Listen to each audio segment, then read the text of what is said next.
ಓಂ ಶ್ರೀ ಗುರುಭ್ಯೋ ನಮಃ.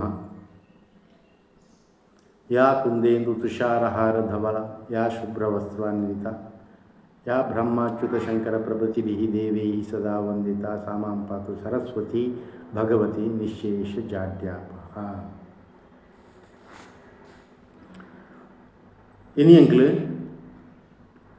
ಪೂಜೆ ಪಂಡ ಇಂಚಿನ ಪೂಜೆದ ಅರ್ಥ ಇಂಚಿನ ಅಥವಾ ಐತ ವ್ಯಾಪ್ತಿ ಇದು ಅರ್ಥ ಐತ ಬಗ್ಗೆ ಚರ್ಚೆ ಮಾಡ್ಬೋದ. ಪೂನ್ ಮಂಡ ಕೆಟ್ಟದ್ದು ನಂಡ ಒಳ್ಳೆಯದಲ್ಲದ್ದು ಅಂತ ಅರ್ಥ ಉಂಟು. ಜಾನ್ ಪಂಡ ಹೋಗುವಂತೆ ಮಾಡುವುದು. ಜಾ ಶಬ್ದ ಜಾಗಂಟೆ ಜಾಗಂಟೆ ಮಂಡ ಆ ಶಬ್ದದ್ದು ಕೆಲವು ವೈರಸ್ಗಳು ಜಾಗಟೆದ ಶಬ್ದಗಳು ಸ್ವಲ್ಪ ಶಂಕದ ವೈಬ್ರೇಷನ್ ಅಥವಾ ಶಂಕದ ಒಂಜಿ ಎಂಚಿನ ತರಂಗ ಉಂಡ ಅವು ಭಾಳ ಶಾರ್ಪ್ ಇಪ್ಪುಂಡು ಐಟ್ ನಮ್ಮ ಸುತ್ತಮುತ್ತಲ ಇತ್ತಿನ ಕೈತಳ್ಳಿತ್ತಿನ ವೈರಸ್ ಬ್ಯಾಕ್ಟೀರಿಯಲು ಎಂಚಿನ ಬುರ್ಚಾಂದ ಇತ್ತಿನ ಗಾಳಿ ಇತ್ತಿನವು ಪ್ರೇತಲು ಮನ್ಪ ಅವು ಪೂರ ಸೈಪ ಅಂಚಾದ ಬಲ್ಪುಗ ಬುಕ್ಕ ಬೈಯಾಡು ಆ ಟೈಮಡು ಹೆಚ್ಚು ಹೋಗಿ ಅವು ಕತ್ತಲೆ ಗುನ್ನಾಗ ಅವಕ್ಕೆ ಬಲ್ಪುಗು ಅದಕ್ಕೆ ಪೂಜೆ ಮಾಡ್ದಾಗ ಅವೇನು ಆಯ್ತು ಶಬ್ದ ಜಾಗಂಟೆ ಗಂಟೆ ಶಬ್ದ ಮಲ್ಪೇರು ಇತ್ತೆ ಪೂಜಾ ಜಾಗುತ್ತಾಣಿಗಳಿಗೆ ಪೂನ್ ಮಂಡ ಬುರ್ಚ ಅನ್ನ ಕೆಟ್ಟ ಜಾ ಅನ್ಮಂಡ ಹೋಗುವಂತೆ ಮಾಡುವುದು, ಕೆಟ್ಟದ್ದನ್ನು ಹೋಗುವಂತೆ ಮಾಡುವುದು ಅಂದರೆ ಒಳ್ಳೆಯದು ಮಾಡುವುದು ಅಂತ ಅರ್ಥ. ಪೂಜೆಯ ನಿಜವಾದ ಅರ್ಥ ಒಳ್ಳೆಯದನ್ನು ಮಾಡುವುದು. ನಮ್ಮ ಅರ್ಥದಲ್ಲಿ ಪೂಜೆ ಅಂದರೆ ಏನಾಗಿದೆ, ಅದು ಉನ್ನತ ಮಟ್ಟದ ಪೂಜೆ ಹೌದು. ದೇವಸ್ಥಾನದಲ್ಲಿ ಮಾಡುವಂಥ ಪೂಜೆಗಳು ಏನು ಪೂಜೆ ಅಂತ ನಾವು ಕರಿತೇವ ಅದು ಉನ್ನತ ಮಟ್ಟದ ಒಂದು ಮಾನಸಿಕ ಭಾವನಾತ್ಮಕ ಪೂಜೆ. ಆದರೆ ವಿಶಾಲ ಅರ್ಥದಲ್ಲಿ ಪೂಜೆ ಅಂದರೆ ಸ್ವಚ್ಛತೆ ಮಾಡೋದು, ಸಗಣಿ ಗುಡಿಸಿ ರಂಗೋಲೆ ಹಾಕೋದು, ಮನೆಯ ಸ್ವಚ್ಛತೆ ಮಾಡೋದು, ಇದೆಲ್ಲ ಪೂಜೆಯ ಭಾಗಗಳು, ಚಟುವಟಿಕೆಗಳು, ಪೂಜೆಯ ಭಾಗಗಳು.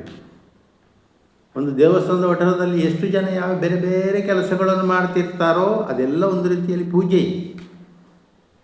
ಅದು ಊಟ ಅನ್ನ ಆಹಾರ ತಯಾರು ಮಾಡೋದಿರ್ಬೋದು, ಊಟ ಬಡಿಸುವುದು ಇರ್ಬೋದು, ಊಟದ ನಂತರ ಸ್ವಚ್ಛತೆ ಮಾಡೋದು ಉಂಟಲ್ಲ.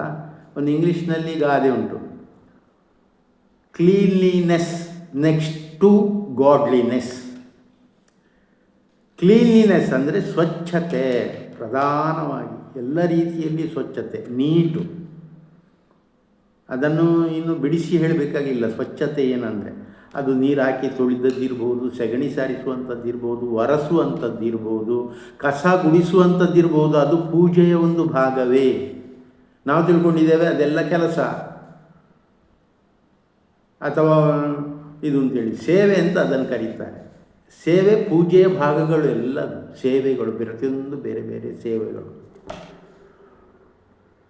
ದೇವಸ್ಥಾನದಲ್ಲಿ ಊಟ ಕೂಡ ಒಂದು ಸೇವೆ, ಅದು ಒಂದು ಪೂಜೆ.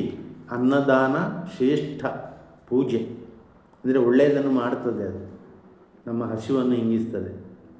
ಅನಂತರ ದೇವಸ್ಥಾನದಲ್ಲಿ ದೇವರಿಗೆ ಪೂಜೆ ಮಾಡೋದು, ಇಟ್ಕೊಳ್ಳುವ ದೇವರಿಗೆ ಹೂವು ಇಡುವುದು, ಅಲಂಕಾರ ಮಾಡೋದು, ಕಣ್ಣಿಗೆ ಸ್ವಚ್ಛ ಅಥವಾ ಕಣ್ಣಿಗೆ ಒಂದು ಚಂದ, ಸ್ವಚ್ಛವಾಗಿ ಅಲ್ಲಿ ಏನು ಇನ್ನೂ ಸ್ವಚ್ಛ ಆಗಲಿ ಮತ್ತು ಕಣ್ಣಿಗೆ ಆನಂದ ಆಗಲಿ ಅಂತ ಬಣ್ಣ ಬಣ್ಣದ ಹೂಗಳಿಂದ ಅಲಂಕರಿಸ್ತಾರೆ. ಆಮೇಲೆ ಅದು ದೃಶ್ಯ. ಇನ್ನು ಕಿವಿಗೆ ಸಂಗೀತ, ವಾದ್ಯಗಳು, ಗಂಟೆ, ನಿನಾದ ಇದನ್ನೆಲ್ಲ ಮಾಡ್ತಾರೆ. ಅಂದರೆ ಸಾತ್ವಿಕವಾದ ವಿಷಯಗಳು ನಮ್ಮ ಎದುರು ಇರಬೇಕು. ದೈವತ್ವ ಅಂದರೆ ಸಾತ್ವಿಕತೆ, ದೈವಿಕತೆ. ಅನಂತರ ಮೂಗಿಗೆ ಉತ್ತಮವಾದ ಪರಿಮಳ ಇರಲಿ ಅಂತ ಧೂಪ, ದೀಪ, ಇನ್ನಿತರ ಹೂಗಳು ಕೂಡ ಕೆಲಸವನ್ನು ಮಾಡ್ತವೆ. ಆಮೇಲೆ ಗಂಧಲೇಪನ ಎಲ್ಲ ಮಾಡ್ಕೊಳ್ತೇವೆ ಹಣೆಗಾಗಲಿ, ಅಂದರೆ ದೇಹ ಪರಿಮಳ ಬರಲಿ, ದೇಹ ಶುದ್ಧ ಆಗಲಿ, ಸ್ವಚ್ಛ ಆಗಲಿ ಅಂತ ಹೇಳುವಂಥ. ಇದರಲ್ಲಿ ಮಾನಸಿಕ ಸ್ವಚ್ಛತೆಯೂ ಕೂಡ ಸೇರ್ತದೆ ಮತ್ತೆ ಮತ್ತೆ ಮತ್ತೆ. ಅದಕ್ಕೆ ಪೂಜೆ ಮಾಡುವಾಗ ಮಂತ್ರಗಳನ್ನು ಹೇಳುವುದು. ಆ ಮಂತ್ರಗಳ ಪದಗಳಲ್ಲಿ, ಶಬ್ದಗಳಲ್ಲಿ ಒಂದು ರೀತಿಯ ಚೈತನ್ಯ ತರಂಗಗಳು ಇದೆ. ಆದ್ದರಿಂದ ಮಂತ್ರಗಳನ್ನು ನಾವು ಮಾಡ್ತಾ ಇರ್ತೇವೆ. ಇದೆಲ್ಲ ಪೂಜೆಗೆ ಸಾಕಾರ, ಪೂಜೆಗೆ ಪೂಜೆಯ ವಿಧಿ ವಿಧಾನಗಳು ಅಂತ ಹೇಳ್ತೇವೆ, ಚಟುವಟಿಕೆಗಳು, ಇದು ಅದಕ್ಕೆ ಆಧಾರ. ದೇವರ ಬಗ್ಗೆ ನಾನು ಮೊನ್ನೆ ಹೇಳಿದ್ದೇನೆ, ದೇವರು ಅಂದರೆ ಕೊಡುವವರು. ಯಾರು ಕೊಡ್ತಾ ಇದ್ದಾರೋ ಪ್ರಕೃತಿಯಲ್ಲಿ, ಭೂಮಿಯಲ್ಲಿ, ಅವರೆಲ್ಲ. ಮನುಷ್ಯನು ಕೂಡ ಪ್ರತ್ಯಕ್ಷ ದೈವತ ಅಂತ ಹೇಳಿದ್ದಾರೆ. ಯಾಕೆಂತ ಹೇಳಿದರೆ ಅವನು ಪ್ರಜೆಗಳಿಂದ ಪಡೆದಿದ್ದರೂ ಅದರಲ್ಲಿ ಏನು ಅರ್ಹ ಇರುವ, ಯೋಗ್ಯ ಇರುವವರಿಗೆ ದನಗಳು ಇರ್ಬೋದು, ಆಹಾರ ಧಾನ್ಯಗಳು ಇರ್ಬೋದು, ಧನ ಸಂಪತ್ತು, ಚಿನ್ನ ಮತ್ತು ರತ್ನ ವಜ್ರಗಳನ್ನಿರ್ಬೋದು, ಅವರವರ ಯೋಗ್ಯತೆಗೆ ತರತರಾಗಿ ಅದನ್ನು ಪುನಃ ಹಿಂದೆ ಕೊಡ್ತಿದ್ದ. ಪ್ರಜೆಗಳಿಂದ ಪಡೆದು ಮತ್ತು ಪ್ರಜೆಗಳಿಗೆ ಕೊಡುವುದು. ಕೆರೆಯ ನೀರನ್ನು ಕೆರೆಗೆ ಚೆಲ್ಲಿ ಅಂತ ಮೊನ್ನೆ ಹೇಳಿದ್ದೇನೆ, ರಾಜ ಮಾಡ್ತಾ. ಆದರೆ ಒಳ್ಳೆಯ ರಾಜ ಇದ್ದರೆ ಅಲ್ಲಿ ಹೀಗೆ ಬರ್ತದೆ, ಒಳ್ಳೆಯದು. ಇನ್ನು ಅಭಿಷೇಕ ಅಂತ ಬರ್ತದೆ, ಪರಿಶುದ್ಧ ಮಾಡುವುದು. ಇದರಲ್ಲಿ ಒಂದು ವಿಚಾರ ಬರ್ತದೆ. ನಾವು ಗಣಪತಿ ಮತ್ತು ಶಾರದೆ ಸರಸ್ವತಿಯನ್ನು ಜಲಸ್ತಂಭನ ಮಾಡ್ತೇವೆ, ನೀರಿಗೆ ಹಾಕ್ತೇವೆ. ಇದು ಎಲ್ಲರಿಗೂ ಗೊತ್ತಿಲ್ಲ ಯಾಕೆ ಅಂತ ಹೇಳಿ. ಅದೇ ನಾರಾಯಣನ ಮೂರ್ತಿಯಾಗಲಿ, ಈಶ್ವರನ ಲಿಂಗ ರೂಪದಲ್ಲಿ ಮಾಡಿ ಅದಕ್ಕೆ ಜಲಬಿಂದುವನ್ನು ಬಿಡ್ತಾ ಇರ್ತಾರೆ, ಜಲಾಭಿಷೇಕ ಮಾಡ್ತಾ ಇರ್ತಾರೆ, ಬಿಂದು ಬಿಂದು ಬಿಂದುವಾಗಿ. ಇದಕ್ಕೂ ಅರ್ಥ ಇದೆ. ಇದು ತಾಪ ಏರುವಂಥದ್ದನ್ನು ತಣ್ಣಗೆ, ಮಾನಸಿಕವಾಗಿ ಭಾವನಾತ್ಮಕ ಅದನ್ನು ತಣ್ಣಗೆ ಮಾಡಿಕೊಳ್ಳಿ ಅಂತ ಹೇಳುವಂಥದ್ದನ್ನು ಇರ್ತದೆ, ತಂಪಾಗಿರಿ. ಗಣಪತಿ ಅಂತ ಹೇಳಿದರೆ ದೇವರು. ಯಾವ ದೇವರು? ದೇವತೆ. ಅದು ದೇವತೆ, ದೇವರಲ್ಲ ಗಣಪತಿ. ದೇವತೆ, ಬುದ್ಧಿಯ ದೇವತೆ. ನಮ್ಮ ಬುದ್ಧಿಗೆ ಆಕಾರ ಉಂಟಾ, ರೂಪ ಉಂಟಾ? ಅದಕ್ಕೆ ಗಣಪತಿಯ ಕೈಯಲ್ಲಿ ಬುದ್ಧಿ ಕಲಿಸಲಿಕ್ಕೋಸ್ಕರ ಚಾಟಿ ಇಟ್ಟಿದ್ದಾರೆ, ಪರಶು ಇಟ್ಟಿದ್ದಾರೆ, ಬುದ್ಧಿ ಕಲಿಸುವಿಕೆ, ಅಂಕುಶ. ಚಾಟಿ ಇರ್ತದೆ ಕೈಯಲ್ಲಿ ಗಣಪತಿದ್ದು, ಅಂಕುಶ ಇರ್ತದೆ, ಆನೆಯನ್ನು ಪಳಗಿಸುವ ಅಂಕುಶ ಕೂಡ ಇರ್ತದೆ. ಆಮೇಲೆ ಗಣಪತಿಗೆ ಲಡ್ಡು ಅಂದರೆ ಬೇಳೆಕಾಳುಗಳಿಂದ ಮಾಡಿದ ತಿಂಡಿಗಳನ್ನು ತಿನ್ನಬೇಕು ಅಂತ ಅರ್ಥ. ನಾವು ಕೂಡ ತಿಂದಲ್ಲಿ ನಮ್ಮಲ್ಲಿ ಅದರಲ್ಲಿ ಹೆಚ್ಚು ಪ್ರೋಟೀನ್ ಇರ್ತದೆ, ಸಸಾರಜನಕ ಅಂತ ಹೇಳ್ತೇವೆ. ಕಾರ್ಬೋಹೈಡ್ರೇಟ್ ಅಂದರೆ ಶರ್ಕರ ಪಿಷ್ಟ, ಸಕ್ಕರೆ ಇರುವಂತಹ ಧಾನ್ಯಗಳು, ದ್ವಿದಳ ಧಾನ್ಯಗಳು ಮತ್ತು ಪ್ರೋಟೀನ್ ಯಾವ ವಸ್ತುಗಳಲ್ಲಿ ಇರ್ತದೋ ಅವು ನಮಗೆ ಬುದ್ಧಿ ಮತ್ತು ಮೆದುಳಿಗೆ ಬೇಕು. ಆದ್ದರಿಂದ ಅಂಥ ಆಹಾರವನ್ನೇ ಗಣಪತಿ ಕೈಯಲ್ಲಿ ಇಡ್ತಾರೆ, ಅದನ್ನು ನಾವು ಸೇವಿಸಬೇಕು ಅಂತ ಅರ್ಥ. ಗಣಪತಿ ಬುದ್ಧಿಯ ದೇವರು. ಅದು ಬುದ್ಧಿ ಅಂತ ಹೇಳುವಂಥದ್ದು ಬದಲಾಗ್ತಾ ಇರ್ತದೆ, ಜ್ಞಾನ ಅಂತ ಹೇಳುವಂಥದ್ದು ಬದಲಾಗುವುದಿಲ್ಲ. ಅದಕ್ಕೆ ಸತ್ಯನಾರಾಯಣ ದೇವರಿಗೆ, ವಿಷ್ಣು ದೇವರಿಗೆ ಇದಿಲ್ಲ, ಎಂಥದಿಲ್ಲ, ಜಲಸ್ತಂಭನ ಅಂತ ಮಾಡೋದಿಲ್ಲ. ಪ್ರತಿದಿನ ಪೂಜೆ ನಡೀತದೆ. ಪೂಜೆ ಅಂತ ಹೇಳಿದರೆ ಇಲ್ಲಿ ಪ್ರತಿದಿನ ಶುದ್ಧ ಮಾಡುವಂಥದ್ದು. ನೋಡಿ, ಬ್ರಹ್ಮನಿಗೆ ಪೂಜೆ ಇಲ್ಲ ಅಂತ ಹೇಳ್ತಾರೆ. ಯಾಕಂದರೆ ಅವನು ನಿತ್ಯ ಶುದ್ಧ ಬುದ್ಧ, ಅವನನ್ನು ಸ್ವಚ್ಛ ಮಾಡಬೇಕು ಅಂತ ಇಲ್ಲ. ಅವನನ್ನು ದಿನದಿಂದ ದಿನಕ್ಕೆ ಅಭಿಷೇಕ ಮಾಡಿ ಸ್ವಚ್ಛ ಮಾಡಬೇಕು ಅಂತ ಇಲ್ಲ. ಆದರೆ ವಿಷ್ಣುವನ್ನು ನಾವು ಸ್ವಚ್ಛ ಮಾಡ್ತೇವೆ, ಅಭಿಷೇಕ ಮಾಡ್ತೇವೆ. ಅದರ ಅರ್ಥ ಅಲ್ಲಿ ಕೂಡ ಬದಲಾವಣೆ ಆಗ್ತಾ ಇರಬೇಕು ಜೀವನದಲ್ಲಿ. ಬುದ್ಧಿ ಕೂಡ ಬದಲಾವಣೆ ಆಗ್ತದೆ, ವಿದ್ಯೆ ಕೂಡ ಬದಲಾವಣೆ ಆಗ್ತದೆ. ನೋಡಿ, ಒಂದು ಕಾಲದಲ್ಲಿ ಡ್ರೈವಿಂಗ್, ಏರೋಪ್ಲೇನ್ ಇಂಥದ್ದೆಲ್ಲ ಈ ಥರದ್ದು ವಿದ್ಯೆಗಳು ಇರಲಿಲ್ಲ. ಕಂಪ್ಯೂಟರ್ ವಿದ್ಯೆ ಇರಲಿಲ್ಲ ಭಾಳ ಹಿಂದೆ ಹೋದರೆ. ಕ್ಯಾಮರಾಗಳು ಇರಲಿಲ್ಲ ಭಾಳ ಹಿಂದೆ, 200-300 ವರ್ಷದ ಹಿಂದೆ ಹೋದರೆ. ಆದರೆ ಅದೀಗ ಹೊಸ ವಿದ್ಯೆಗಳು ಬದಲಾಗ್ತದೆ ನೋಡಿ. ಈಗ AI ಅಂತ ಬಂದಿದೆ ಹೊಸದಾಗಿ, ಅದನ್ನು ಈಗ ತಿಳ್ಕೊಳ್ಬೇಕಾಗಿದೆ. ಹಿಂದೆ ಹೋದರೆ ಮೊನ್ನೆ ಹೇಳಿದ್ದೇನೆ, ಕುದುರೆ ಸವಾರಿ, ಕತ್ತಿ ಸವಾರಿ, ಒಟ್ಟಿಗೆ 64 ವಿದ್ಯೆಗಳು ಅಂತ ಹೇಳಿದ್ದೇನೆ. 64 ವಿದ್ಯೆಗಳನ್ನು ಹಿಂದೆ ಕಲಿತಾ ಇದ್ದರು.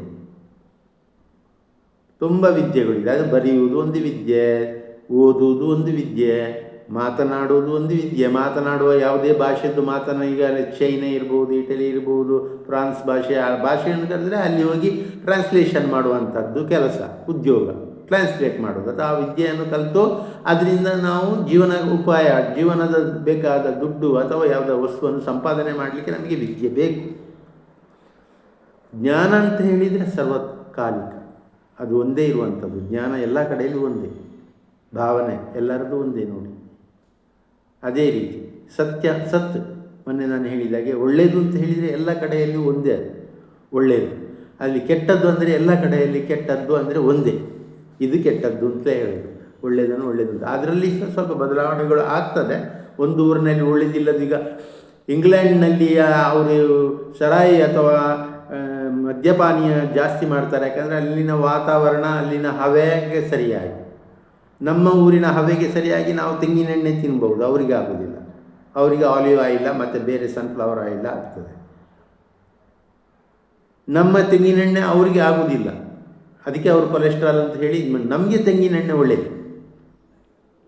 ನಮಗೆ ತೆಂಗಿನಕಾಯಿ, ತೆಂಗಿನೆಣ್ಣೆ, ತೆಂಗಿನಕಾಯಿಯ ವಸ್ತುಗಳು, ಅಕ್ಕಿ, ಅದರಲ್ಲಿ ಸಹ ಕುಚ್ಚಲಕ್ಕಿ ಕೆಲವು ಕರಾವಳಿ ಪ್ರದೇಶಗಳಿಗೆ, ಮತ್ತು ಉಳಿದ ಕಡೆ ಅಕ್ಕಿಯೇ ಇಲ್ಲಿ ಶ್ರೇಷ್ಠ, ಒಳ್ಳೆಯದು.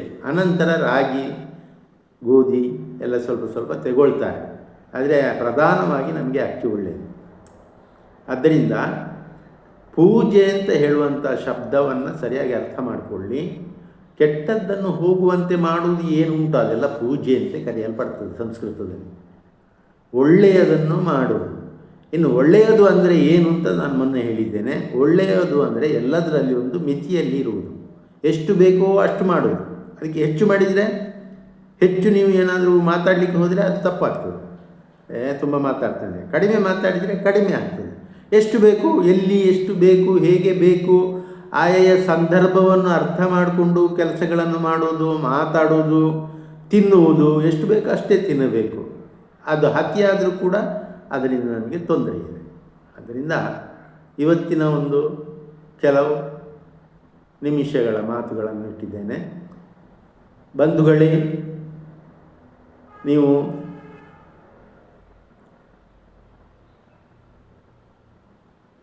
ಈ ಚಾನಲನ್ನು, ಭಾರತೀಯಂ ಎಂಬ ಒಂದು ವಿಡಿಯೋ ಚಾನಲನ್ನು ನೋಡಿ, ಲೈಕ್ ಮಾಡಿ, ಶೇರ್ ಮಾಡಿ, ಹಾಗೂ ಸಬ್ಸ್ಕ್ರೈಬ್ ಮಾಡಿ. ಇದರಿಂದ ಏನು ನಿಮಗೆ ಸಮಸ್ಯೆಗಳು ಬರುವುದಿಲ್ಲ. ಸಬ್ಸ್ಕ್ರೈಬ್ ಮಾಡಿ. ಸಬ್ಸ್ಕ್ರೈಬ್ ಮಾಡಿದರೆ ನನ್ನ ಮುಂದಿನ ಕೆಲಸಗಳಿಗೆ ಅನುಕೂಲ ಆಗ್ತದೆ. ನಾನು ಮುಂದೆ ವಿಡಿಯೋ ಇನ್ನೂ ಉತ್ತಮ ಉತ್ತಮ ವಿಚಾರಗಳನ್ನು ಹೇಳಲಿಕ್ಕಿದ್ದೇನೆ, ಮೂಲ ವಿಚಾರಗಳನ್ನು ಹೇಳಲಿಕ್ಕಿದ್ದೇನೆ. ಆದ್ದರಿಂದ ಎಲ್ಲರೂ ದಯವಿಟ್ಟು ಸಬ್ಸ್ಕ್ರೈಬ್ ಮಾಡಿ, ಶೇರ್ ಮಾಡಿ, ಲೈಕ್ ಮಾಡಿ.